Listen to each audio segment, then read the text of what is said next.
నవమాసాలు మోసి పిల్లల్ని కంటికి రెప్పలా చదివిన ఓ తల్లిని కసాయి కుమార్తె హతమార్చింది. ప్రియుడు మోజులో పడి అతని ప్రియురాలు, ప్రియుడు స్నేహితులు ముగ్గురు కలిసి కూడా ఓ తల్లిని కసాయంగా గొంతు నలిమి చంపిన సంఘటన రాష్ట్ర వ్యాప్తంగా అందరినీ కూడా కన్నీటిని కల్పించింది. అయితే అసలు ఏం జరిగింది, ఆ రోజు ఆ తల్లిని చంపాల్సిన అవసరం ఎందుకు వచ్చింది, అసలు ఆ పోలీసులు ఈ సంఘటనలో ఎలా వ్యవహరించారు, మొత్తం కూడా మనతో మాట్లాడడానికి దీనికి సంబంధించిన కుటుంబీకులు ఉన్నారు. అంజలి అనే సాంస్కృతిక కళాశారది అనే మహిళను తన కుమార్తె, పెద్ద కుమార్తె అతి కిరాతకంగా తన ప్రియుడితో కలిసి ఇంట్లో పూజ చేసిన క్రమంలో గొంతు చున్నితో నులిమి దీంతో పాటుగా సుత్తతో కూడా మోదీ అతి కిరాతకంగా చంపిన సంఘటన మనం చూసాం. ఆ సమయంలో చిన్న కూతురు మనస్విని ఉంది. అసలు ఏం జరిగింది, ఇంతకుముందు ఆ ప్రేమ వ్యవహారం పోలీసులకు తెలుసా, పోలీసులకు తెలిసి ఎట్లా స్పందించారు, దీనికి ఈ మరణానికి గల కారకులు ఎవరు, ఈ అన్ని విషయాలు మనతో మాట్లాడడానికి మృతురాలకు సంబంధించిన చిన్న కుమార్తె ఉన్నారు. అసలు అది తెలుసుకుందాం. అమ్మాయి చెప్పు, అసలు ఏం జరిగింది, మీ మమ్మీకి ఏం జరిగింది, ఎవరెవరు చంపిల్లు, దీనికి కారణం ఎవరు అనుకుంటున్నాం? చంపింది అయితే శివ అనే వ్యక్తి వాళ్ళు, మా అక్క, శివ అనే వ్యక్తి వాళ్ళ తమ్ముడు. వీళ్ళు ముగ్గురు కలిసి మమ్మీ నన్ను బయటికి పంపించుండే ఒక అక్కని తీసుకురమ్మని చెప్పి. నేను బయటికి వచ్చేసరికి మమ్మీ కిచెన్ రూమ్లో పడిపోయింది. మొత్తం డైనింగ్ టేబుల్ పైన ఉన్న సామాన్ అంతా కింద పడిపోయి ఉంది. నాకు ఏం చేయాలో అర్థం కాలేదు. మమ్మీ దగ్గరికి పోయి మమ్మీ చేయబట్టుకున్నా, మమ్మీ నా చేయబట్టుకుంది. కానీ మమ్మీ మాట్లాడు, మమ్మీ ఏమైనా చేసుకున్నావా, అక్క ఇట్లా పోయింది అనేసి, నీకేమన్నా అయింది, ఎవరైనా వచ్చి కొట్టిరా అని అడిగిన. మమ్మీ అసలు మాట్లాడతలేదు, మాట్లాడడానికి గొంతు కూడా వచ్చలేదు. మమ్మీ కనీసం నోరు కూడా తెరవట్లేదు, అట్లనే ఉంది. కానీ కళ్ళు తెరిచి నన్ను ఇట్లా గట్టిగా పట్టుకుంది. మమ్మీ చెయ్యి పట్టుకున్నాక అక్క అంటుంది, అయ్యో ఏమైంది అంటే అక్కకు తెలుసు, అక్కనే చేపించి ఏం తినన్నట్టు నా ముందు నటించింది అక్క. నటించినాక మా మమ్మీ చనిపోలేదు, మా మమ్మీ చనిపోయింది అనుకొని వాళ్ళందరూ కొట్టి, పెద్ద రాడ్ ఉంది ఇంట్లో, అది కొబ్బరికాయ కొట్టడానికి అనేసి తెచ్చుకున్నాం మేము. దాంతో ఈడ కొట్టిరు, వెనకాల కొట్టిరు. మమ్మీ ఎంత అరిచి ఉంటుందో. అయితే వాళ్ళు మమ్మీ చనిపోయింది అనుకొని అన్నిటితో దాడి చేసి వెళ్ళిపోయారు, చనిపోయింది అనుకొని ఎస్కేప్ అయ్యారు వాళ్ళు అక్కడి నుంచి. దాని తర్వాత అక్క వచ్చింది నా దగ్గరికి, మేము బయటికి వచ్చినాక మళ్ళీ పిలిచింది వాళ్ళకి ఫోన్ చేసి ఏమని, ఇంకా మమ్మీ బతికే ఉంది, చంపేయలేరు, ఇంకా రెండు వచ్చి చంపేసేయండి, మళ్ళీ మీరు ఇప్పుడు మమ్మీ స్పృహలోకి వచ్చిందంటే హాస్పిటల్ తీసుకుపోతే బతికితే మమ్మీ చెప్తుంది ఇట్లా, అప్పుడు నేను కలవలేము, మనం ఆనందంగా ఉండలేము, చెప్తుంది మమ్మీ నువ్వు ఇంకా ఎక్కువ రోజులు జైలుకి వెళ్తావు అని చెప్పేసి అక్క ఏమేమో చెప్పింది సంథింగ్, నాకు తెలియదు అవన్నీ. చెప్పినాక వాళ్ళు ఇంటికి వచ్చి నాకేం చెప్పారంటే, నువ్వు మమ్మీకి కనిపించకు. అయితే మమ్మీ పడుకొని ఇంట్లో పడిపోయి ఉన్నది కాస్త లేచింది, కొంచెం స్పృహలోకి వచ్చింది. మమ్మీ వచ్చి మమ్మీకి ఇక్కడ బ్యాక్ సైడ్ కొడితే హెడ్ పైన చూసుకుంటుంది, నొప్పి వస్తుందని చెప్పి ఇట్లా పట్టుకొని ఏమేమో అంటుంది, ఏదో మాట్లాడితే నాకు ఏం అర్థం కాలే. వాళ్ళు ఏం చెప్పారంటే, నువ్వు మమ్మీకి కనబడితే మమ్మీ భయపడి మమ్మీ మళ్ళీ చనిపోద్దేమో, నువ్వు కనిపించకు, అయ్యో నా బిడ్డలని ఇట్లా వదిలేసి వెళ్ళిపోతున్నాను ఉంటుంది. బాగా భయపెట్టారు వాళ్ళు ముగ్గురు కలిసి.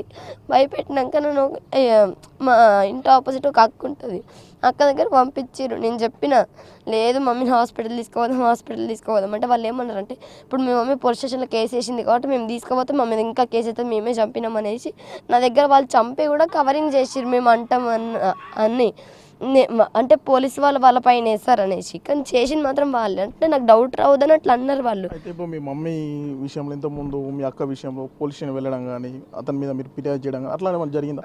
జరిగింది. అక్క మొన్న ట్యూస్డే రోజు పోయిన వీక్ ట్యూస్డే రోజు ఆయనతో వెళ్ళిపోయింది. అక్క వెళ్ళిపోతే మొన్న పట్టుకొని వచ్చిర్రు, తీసుకొస్తే ఆయననేమో పోలీసు వాళ్ళ ఆధ్వర్యంలో ఉంచుకున్నారు. అక్కనేమో హోమ్కి పంపిస్తే వాళ్ళు అన్నారంట, లేదు మేము తీసుకోము అంటే ఆ రోజు నైట్ లేడీ కానిస్టేబుల్ని పిలిపించి అక్కడనే పిఎస్లో పడుకోబెట్టేసిరంట ఆ రోజు నైట్. దాని తర్వాత తెల్లారి మమ్మీ స్టేషన్కి వెళ్ళింది, నేను స్కూల్కి వెళ్ళి వచ్చినాక మమ్మీ నన్ను తీసుకొని వెళ్ళినాక అక్క మాతో వచ్చేసింది ఇంటికి. అసలు ఏం తెలియనట్టు వచ్చింది ఇంటికి, అసలు ఏం జరిగిందో తెలియదు. అయితే వాళ్ళు ఊరికి వెళ్ళినప్పుడు అనుకున్నట్టు ఇట్లా మమ్మీ ఉంటే ఇట్లా పట్టుకొచ్చేస్తుంది మనల్ని, మమ్మీకి బయట పెద్ద పేరు ఉంది కదా, మనల్ని ఉండనియరు, మనల్ని బతకనియరు, హ్యాపీగా ఉండనియరు, మనల్ని పెళ్లి చేసుకొని అని చెప్పేసి వాళ్ళ తమ్ముడు చెప్పిండు మాకు. ఏమని పోలీసు వాళ్ళకి చెప్పిండంట, కొడితే మేము ఎప్పటి నుంచో ప్లాన్ వేసుకుంటున్నాం మమ్మీని చంపేయాలనేసి అని. మా మమ్మీ ఏం పాపం చేసింది అసలు వాళ్ళకి? 8 నెలల క్రితం పరిచయం అయిన ఆమె కోసం కన్న అమ్మని చంపేసింది. వాళ్ళు ముగ్గురు మాత్రం బయటికి రావద్దు, అసలు వాళ్ళు బయటికి రావద్దు. అక్క మళ్ళీ ఇంటికి వచ్చినాక మమ్మీ ఒక మాట తిట్టలేదు, నువ్వు వెళ్ళిపోయినావు అని. మమ్మీ కొట్టను కూడా కొట్టలేదు, అసలు మమ్మీ అక్కతో కూడా మాట్లాడలేదు. తిన్నావా అని అడిగింది, తినిపించింది మమ్మీ చేతితో తినిపించినాక ఆ రోజు నైట్ వండుకుందాం అందరం. మొన్న మండే రోజు నాకు మమ్మీ జుట్టు లేపించి స్కూల్కి పంపించింది. ఆ రోజు పోలీస్ వాళ్ళు చెప్పిరంట మెడికల్ టెస్ట్ ఉంది, ఇట్లా వెళ్ళింది కదా అంతోని ఏమన్నా సంథింగ్ ఏమన్నా అయ్యి ఉంటుంది కదా, మెడికల్ టెస్ట్ చేపిస్తా అన్నారంట. అట్లా అనేసి మండే రోజు పిఎస్కి వెళ్ళిరంట. నేను స్కూల్కి వెళ్ళిపోయినా, మమ్మీ నన్ను స్కూల్కి పంపించింది నాకు టెస్ట్ ఉందనేసి. నేను వెళ్ళిన స్కూల్కి వెళ్ళొచ్చిన. అయితే పోలీసు వాళ్ళు చెప్పారు మధ్యాహ్నం వరకు మమ్మీ అక్క అక్కడే ఉన్నారంట. అయితే ఇంటికి వచ్చినాక నేను స్కూల్ నుంచి వచ్చినాక మమ్మీ అక్క పడుకున్నారు. అయితే నేను మమ్మీ వాళ్ళని లేపలేదు, ఎందుకంటే మమ్మీ నిన్న మొన్న అంటే ఇట్లా డిప్రెషన్లోకి వెళ్ళిపోయింది. మమ్మీ అసలు తినలేదు, ఒక్కరోజు కూడా ప్రశాంతంగా పడుకోలేదు. ఈరోజు అక్క దొరికింది కదా పండుకొని ఇద్దాం అనేసి మమ్మీని లేపలేదు. నేను ఫైనల్గా మీ మమ్మీని చంపిన వారికి ఎలాంటి శిక్ష పడాలనుకుంటున్నాం? మీ ప్రధాన న్యాయమైన కోరిక ఏమున్నాయి డిమాండ్స్? సీఎం ముఖ్యమంత్రి గారు అయితే మాకు న్యాయం చేయాలి. వాళ్ళ ముగ్గురు అయితే బయటికి రావద్దు, వాళ్ళకి ఉరి శిక్ష అన్న పడాలి, లేకపోతే జీవితాంతం వాళ్ళ జైల్లోనే ఉండాలి. కానీ బయటికి మాత్రం వాళ్ళు రావద్దు. వాళ్ళు బయటకు వస్తే సమాజానికి ఇంకా నాలాంటి కూతుర్లను ఎంతమంది అనాథాలని చేస్తారు, అలాంటి అమాయకురాలని చంపేస్తారు, ఎంతమందిని చంపేస్తారు. అంత ప్లాన్గా చంపిండంటే అనే ఇంకెంతమందిని చంపుంటాడు అనే ఎవరికి తెలియదు.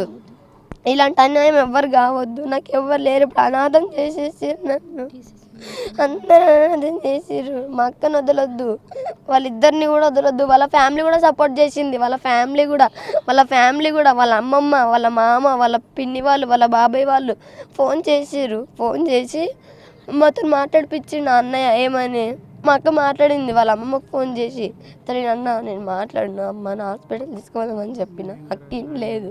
అయితే వాళ్ళ అమ్మమ్మ వాళ్ళకి ఫోన్ చేసి వాళ్ళ అమ్మమ్మ ఏమంటుంది, నువ్వు ఫస్ట్ అంటే వాళ్ళకి కూడా తెలుసు, వాళ్ళు చంపేమన్నారు.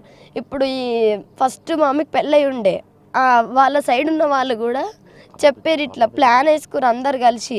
వాళ్ళ అమ్మమ్మ వాళ్ళు కూడా సపోర్ట్ చేసిర్రు, శివ వాళ్ళ సైడ్ వాళ్ళు సపోర్ట్ చేసి వాళ్ళ అమ్మమ్మ ఇంటికి వచ్చేసే, నువ్వు వద్దు, నువ్వు ఇంటికి వచ్చేసే. మీరు చెప్పండి, మీ అక్క అంజలి మృతి గల కారణం ఏంది? అసలు వీళ్ళకి పరిచయం ఎట్లా ఏర్పడింది? అసలు ఏం జరిగింది? అసలు ఫస్ట్ అమ్మాయికి గత 8 months నుంచి అమ్మాయికి ఇన్స్టాగ్రామ్లో పరిచయం అంట. అబ్బాయిది నల్గొండ డిస్టిక్, నల్గొండలో ఉంటాడంట. అయితే అక్కకు రీసెంట్గా తెలిసిందంటే 1 week బ్యాక్ అమ్మాయి వెళ్ళిపోయిందంట ఇంట్లో నుండి. అక్క అసలు ఆమె వెళ్ళిపోయిందని సంగతి తెలియదు, ఇంట్లో గోల్డ్ లేదని చెప్పి చూసుకుంటే అమ్మాయి తీసుకుపోయిందని తెలిసిందంట. వెళ్ళి మిస్సింగ్ కంప్లైంట్ పెట్టిందంట. మిస్సింగ్ కంప్లైంట్ పెడితే అమ్మాయిని తీసుకొచ్చిరంట. తీసుకొచ్చిన తర్వాత అమ్మాయికి ఏజ్ లేదు, వాడికి ఏజ్ లేదు, అక్క కంప్లైంట్ ఇచ్చిన తర్వాత అక్క ఏదో టెస్ట్లు చేపియాలని ఏదో మాట్లాడిందంట. సరే మండే లేదమ్మా ట్యూస్డే చేద్దామని చెప్పిరంట. వాడు ఎప్పటి నుంచో పక్కడబందిగా ప్లాన్ చేసుకున్నాడు. 8 months నుంచి ప్లాన్ చేసుకుంటున్నారంట అక్కను కూడా చంపేస్తామని చెప్పి. అంటే వాళ్ళు ఎవరైతే అక్కడ దొంగలు ఉన్నారో వాళ్ళు ఒప్పుకున్నారు మా అక్క గురించి. మేము ఇలా 8 నెలల నుంచి ప్లాన్ చేసుకుంటున్నాం అనేసి ఒప్పుకున్నారు. మా అక్కను మాత్రం కొట్టి చంపించేసారు. ఇలాంటి తల్లి అసలు పిల్లలు కన్నాం కానీ పిల్లల చేతిలో మేము చచ్చిపోతాం మేము ఎప్పుడు కలగనలేదు. మా అక్కకు పట్టిన గతి ఇంకెవరికి రావద్దు. ఇలా మా కుటుంబాన్ని ఆదుకోండి. సీఎం రేవంత్ రెడ్డి గారికి 2 చేతులు ఎత్తి దండం పెడుతున్నాం. మంత్రి సీతక్క గారికి, రేవంత్ అమ్మ కొండ సురేఖ గారికి, వీళ్ళందరికీ మేము దండం ఎత్తి చేతులు ఎత్తుతున్నాం. మా కుటుంబానికి ఒక పాపని మమ్మల్ని కాపాడండి, మమ్మల్ని ఆదుకోండి ఆర్థికంగా. మాకు న్యాయం కావాలి. వాడికి ఉరి శిక్షణ లేదంటే వాడిని మా చేతికన్నా అప్పగించండి. మా అక్కని ఎలా చంపిండో మేమైనా చంపుతాం. ఇదొక్కడి మాకు న్యాయం చేయండి సార్. మొత్తానికి అంజలి కుటుంబం వద్ద మొత్తం విషయాచారాలను కొనది సంబంధించి సాంస్కృతిక సారథి సంబంధించిన ఎంప్లాయీస్ ఉన్నారు, తోటి ఎంప్లాయీస్. అసలు అంజలి ఎలా ఉండేది, ఎట్లా ఆమె వ్యక్తిత్వం ఎలాంటిది, ఆ పిల్లల్ని ఎలా చూసుకునేది? మాతోటి అయితే మాత్రం చాలా ప్రేమగా ఉండేది. ఎందుకంటే మాతోటి రోజు డ్యూటీకి వచ్చేది కాబట్టి. మా జిల్లాలో మహబూబాబాద్ జిల్లాలో మాతోటి డ్యూటీ చేస్తూ మొన్ననే ఒక వారం రోజుల క్రితం ఇక్కడి నుంచి రిలీవ్ అయ్యి అక్కడికి వెళ్ళిపోవడం జరిగింది. అయితే అసలు ఏంటంటే ఇక్కడ ఉంటే బతికేది అనుకుంటున్నాను. ఎందుకంటే తను ఇక్కడ డ్యూటీ చేస్తున్నప్పుడు ఇటు వచ్చేది కాబట్టి వాళ్ళ గ్రామ క్రీడలు అప్పుడు నడిచేది. ఈమె ఎప్పుడైతే ట్రాన్స్ఫర్ అయిందో వాళ్లకు అక్కడ బ్రేక్ పడ్డట్టు అయ్యి ఈమె అడ్డం వస్తుందని చెప్పేసి మరి ఆమెను తొలగించడం, చంపేసిర్రు. మరి ఇట్లాంటి కషాయి వాళ్ళను కంపల్సరీ కూడా ఉరిదీయాలి. వాళ్ళు ఖచ్చితంగా ఈ ఫ్యామిలీకి న్యాయం జరగాలి. ఒక్కగానే ఒక చిన్న పాప మిగిలింది, మరి కన్న కూతురే కడతీర్చిందంటే ఇది చాలా ఘోరమైనటువంటిది. గతంలోనే భర్త చనిపోయినటువంటి అంజలి ఇప్పుడు ఇద్దరు బిడ్డలు ఉంటే చాలా మంచిగా చూసుకునేది అందరితో. ఎందుకంటే ఎంతోమందిని చైతన్యం చేసి ఎస్సీ ఎస్టీ బీసీ మైనార్టీ కుల సంఘాలకు కూడా మహిళా అధ్యక్షురాలుగా ఉండి మళ్ళీ అదే మలిదశ ఉద్యమంలో కూడా చురుకుగా పాల్గొని చైతన్యం చేసినటువంటి తను ఇంట్లో కుటుంబంలో వాళ్ళ పిల్లలు ఎందుకు చైతన్యం కాలేదో నాకు అర్థం కావట్లేదు. మరి అట్లాంటి పిల్లకు కానీ ఆ పిల్ల మరి ఎవరినైతే మరి లవ్ చేసిందో మరి ఎవరి ద్వారా అయితే చెప్పబడ్డదో వాళ్ళందరికీ కూడా కంపల్సరీ శిక్ష పడాలని చెప్పేసి సీఎం రేవంత్ రెడ్డి గారిని మరి ప్రభుత్వాన్ని మరి పోలీసు వారు కనుక ఇంకా అంతకుముందు కేసు పెట్టినప్పుడు వాడిని వదలకుండా ఉంటే ఇది జరిగేది కాదు. అది ఖచ్చితంగా వారు ఎందుకు వదిలారనేది కూడా దాని మీద కూడా మరి ప్రజాప్రతినిధులు ఖచ్చితంగా చర్యలు తీసుకుంటారని కోరుకుంటున్నాం. అంజలి మృతికి గల కారణం పోలీసులు నిర్లక్ష్యం వహించడం కారణంగానే ఒక నిండు ప్రాణం బలైపోయిందని చెప్తున్నా. కన్న కూతురే కసాయిగా మారి కన్న తల్లిని కిరాతకంగా కొట్టి చంపిన సంఘటన కూడా మొత్తం కలిసివేసిన సంఘటన జరుగుతుంది. మా స్వగ్రామమైన ఇనుగుర్తిలో కూడా మొత్తం విషాద ఛాయలు అనుకున్నాయి. వీడియో జర్నలిస్ట్ వీరేందర్తో యశ్వంత్, బిగ్ టీవీ, ఇనుగుర్తి నుండి.